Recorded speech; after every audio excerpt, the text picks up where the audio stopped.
Good evening. Tonight's video topic is natural selection. This is video 1.1 for the unit on evolution.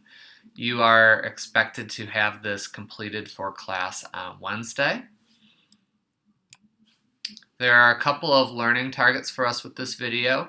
One of those is that you should be able to explain how natural selection changes the gene pool for a species over time. The second thing, and we're going to be doing more practice with this on Wednesday, is that you should be able to solve a Hardy-Weinberg problem.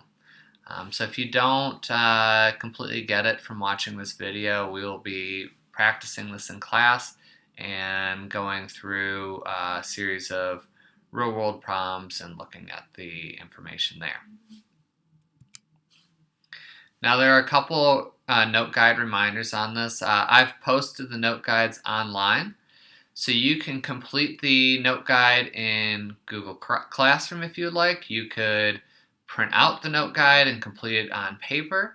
You can also copy the note guide into your notebook. Whichever method you choose, you just need to have it completed for Wednesday. Also, as a reminder, if you have any questions during the video, please email me or bring them to class. I'll be happy to answer them and I'll try to get back to you as quickly as possible. We're going to start our conversation about evolution with this person here called Charles Darwin. Okay, and Charles Darwin did not come up with the idea of evolution. Instead, what he came up with was the idea of natural selection. In 1831, he boarded the HMS Beagle with a crew, and what they set off to do for 5 years were to collect samples of animals, plants, and insects from around the world looking for support for evolution. And so one of the places they stopped were the Galapagos Islands, and they saw this tortoise here, the Galapagos tortoise.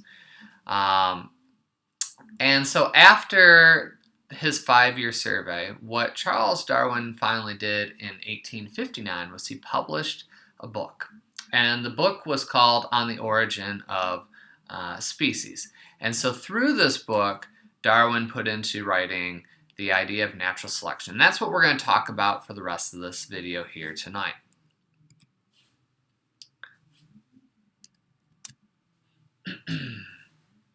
So evolution is the culmination of a population's gene pool. All right, and so if we are looking at this concept map here, you have evolution. It is the result of the gene pool. Okay, and a gene pool is the combination of all the genes in a population, with different varieties being defined as alleles. Okay, so for example, you could have different hair colors like black hair, brown hair, red hair, blonde hair. These are all different alleles for a certain gene. And so with that being said, when we look at the gene pool itself should not change if it is in what's considered a Hardy-Weinberg equilibrium. All right, so we're going to talk a little bit more about what defines Hardy-Weinberg equilibrium here. And that includes, if it is an equilibrium, it'll have a large population size. It will have random mating. There will be no mutations present, no migrations in or out of the population, and no selection for a certain allele. Now, where natural selection comes in with this here is the idea that as long as everything is left to random mating and you're in Hardy-Weinberg equilibrium here, natural selection is going to look at how fit a certain gene is for the environment. Okay, and fitness determines whether that organism is going to live or die. All right, and if you are found to be unfit for the environment that you're living in, you will more than likely die before you get to pass on your genes. And if you have a high fitness, you're going to more than likely survive to pass on your genes. And so given enough time, this can lead to adaptations and eventually evolution.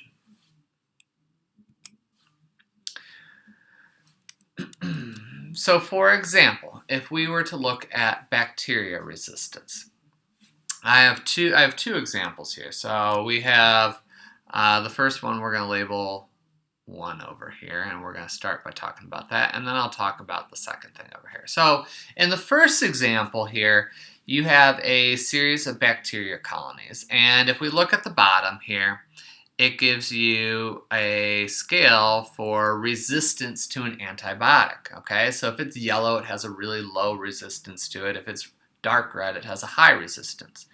So if you get sick, for example, and you get a antibiotic like penicillin or amoxicillin to help you fight that infection, the bacteria that have high resistance are more than likely not going to be initially killed by that antibiotic, or if they're going to be killed at all.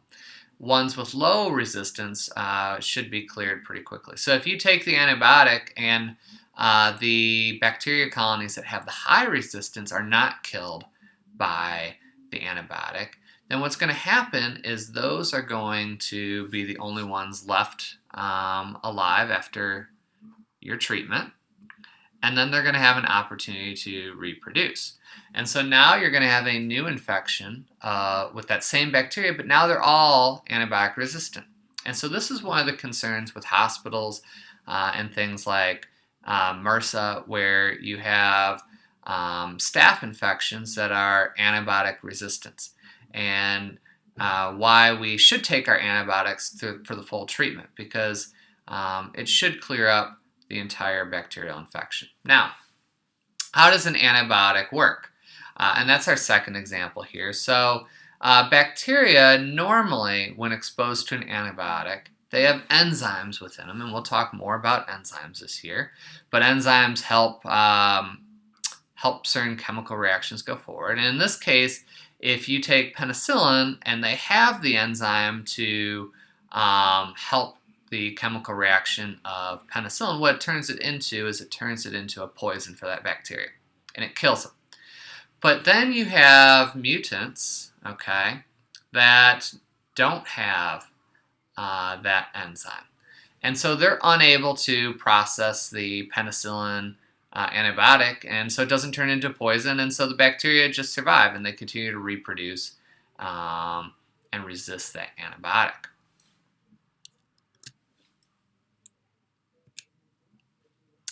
In humans, we have another example, and that is that of lactose intolerance. So this here is a map of the world, and it's showing the percentages of the population that have lactose intolerance.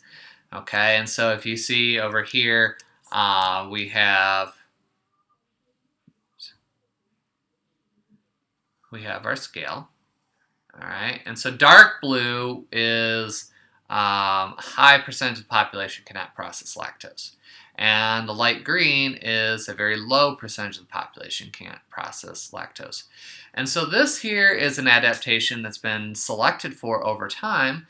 In Europeans, it allows us a wider ranges of food that we could eat and survive off of, especially during winter months where maybe food wasn't as plentiful.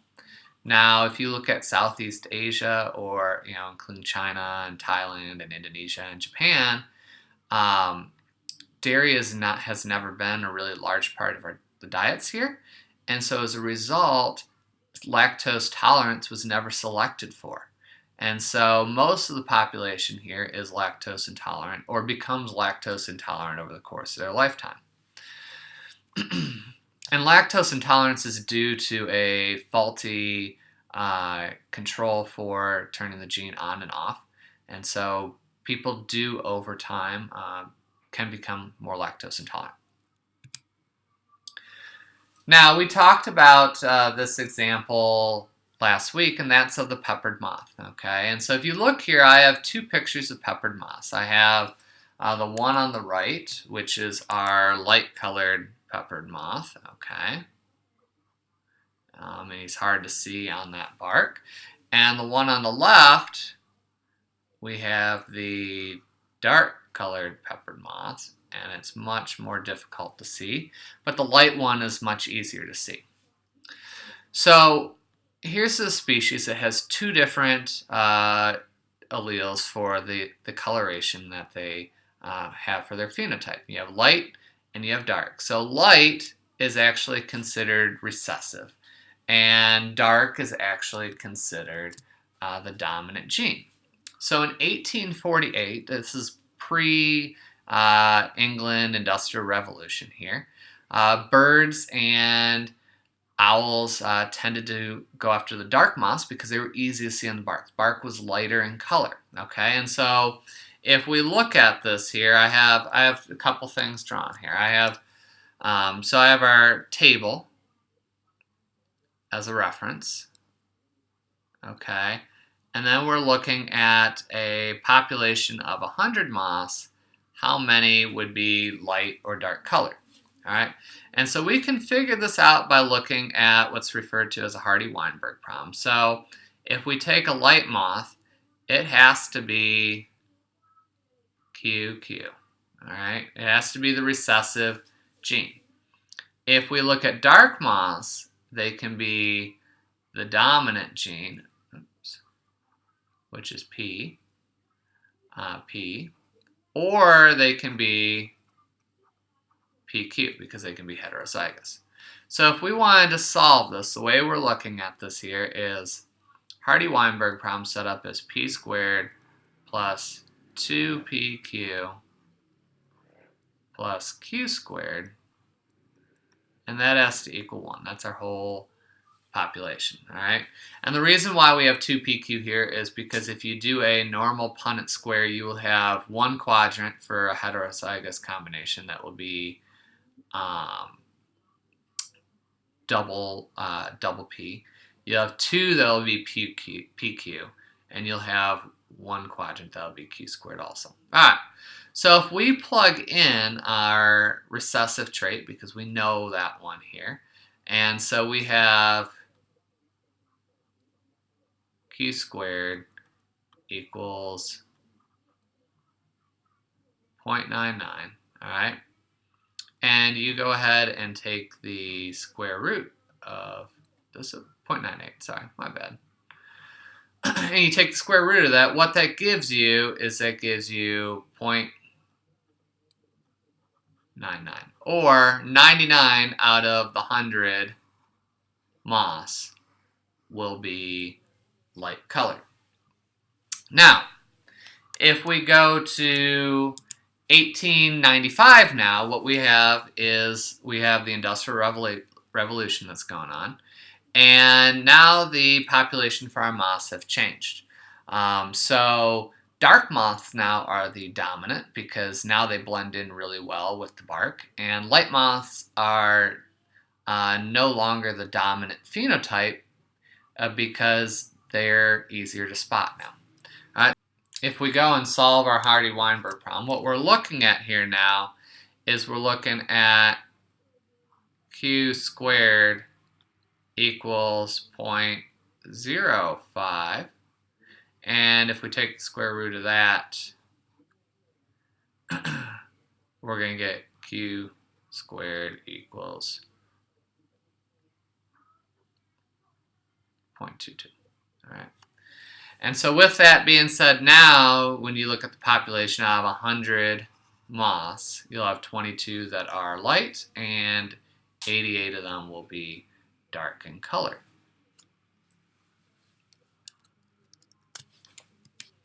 My last example here for us is the African cichlids. And so African cichlids are found in lakes all across Africa, and these are isolated populations of fish. And so what's happened over time is they have evolved through natural selection to fill all the different niches as far as predators go in these environments.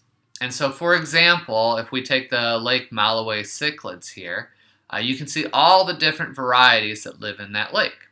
And they're all somewhat closely related. So all cichlids have they have two jaws. They have what's referred to as their mandibles, which is their main mouth, And then they have a pharyngeal jaw, which is in their neck region here. And that's been fused in to form teeth. And so they can eat not only plants, but they can eat other fish, they can eat insects, but they've all, through natural selection, changed in shape and size to fill the niche that they are there for. All right.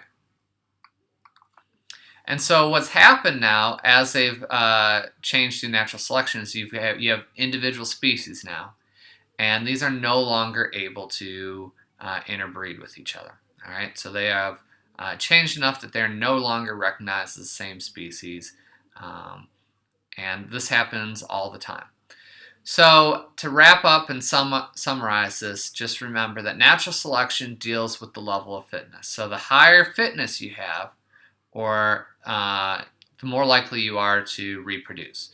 And a low fitness doesn't mean that your genes aren't going to be passed on. It just means that most of those individuals tend to die before they reach a point where they can reproduce. And so this is going to shift your gene pool population to one direction or another based on the natural selection that takes place. Please bring the video guide on Wednesday, and we'll go over it in class and do some work with Hardy Weinberg and talk about some real-world examples of natural selection. Thank you.